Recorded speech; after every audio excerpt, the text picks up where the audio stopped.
जब देवी पार्वती ने भगवान शिव द्वारा इस पूरे सृष्टि का सार समझना चाहा, तब भगवान शिव ने मिट्टी पर इस श्रीयंत्र का रेखा चित्र बनाया और समझाया कि ये श्रीयंत्र ही हमारे पूरे संसार और सृष्टि का प्रतिरूप है।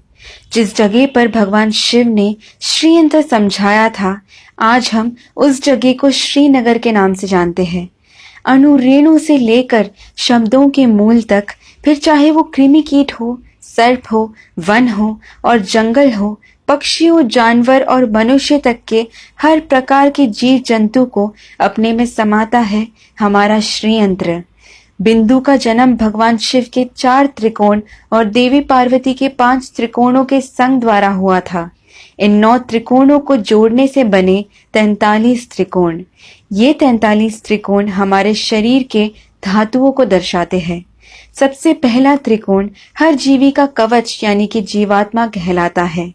फिर आते हैं अष्ट त्रिकोण जो अष्ट वसु को दर्शाते हैं, यानी कि धरा, अनला, अनिला, आहा, प्रत्युषा, प्रभासा, सोमा और ध्रुवा।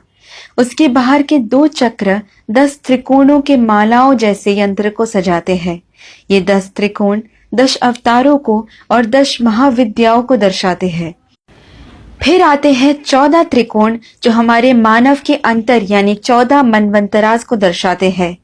72 महायुगों को मिलाकर बनता है एक मनवंतरा और 14 मनवंतरा मिलाकर बनता है ब्रह्म का एक दिन यानी कि एक कल्पा। उसके ऊपर 8 सिर वाले सर्पों का चक्र बना है जिसे नागदला कहते हैं। नागदलों के ऊपर 16 फूलों के पंखुड़ियों से बना हुआ एक चक्र है। फिर जो 3 परत है वो हमारे त्वचा के 3 परतों को यानी कि एक्टोडर्म, एंडोडर्म और मीजोडर्म को दर्शाते हैं। हर जीवी से लेकर ग्रहों तक, जिसे हम ओजोन लेयर के नाम से जानते हैं, ऐसे सभी के ऊपर 3 परत होते हैं। ऐसा ये श्रीयंत्र हमें समझाता है। ये ठीक हमारे मॉडर्न टेक्नोलॉजी जैसे 8 GB, 16 GB, 32 GB, 64 GB, 128 GB, 256 GB जैसे बढ़ते जाते हैं। फिर आता है सदनत्रयंच, 3 परत जो हमें स्थूल शरीरा, सूक्ष्म शरीरा और कारण शरीरा समझाते हैं। ये भूर्भुव स्वाहा को दर्शाते हैं। ये परतें 4 खुले द्वारों को बनाते हैं जो हमें समझाते हैं कि इस चक्र में एक बार आ गए तो वापस निकलना नामुमकिन है। हमें मिटाने वाले भगवान शिव को जन्म देने वाले ब्रह्म के पितामह विष्णु का जन्म हुआ इसी श्रीयंत्र से।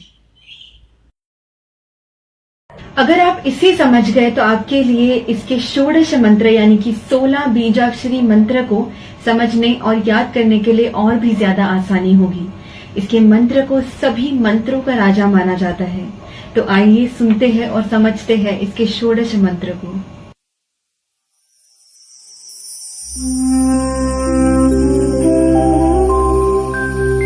ओम बिंदु त्रिकोण वसुकोण दशार युग्मा मन्वस्त्र नागदल षोडश पत्रयुक्तम् वृत्तत्रयञ्च धरणी सदनंत्रयञ्च श्रीचक्र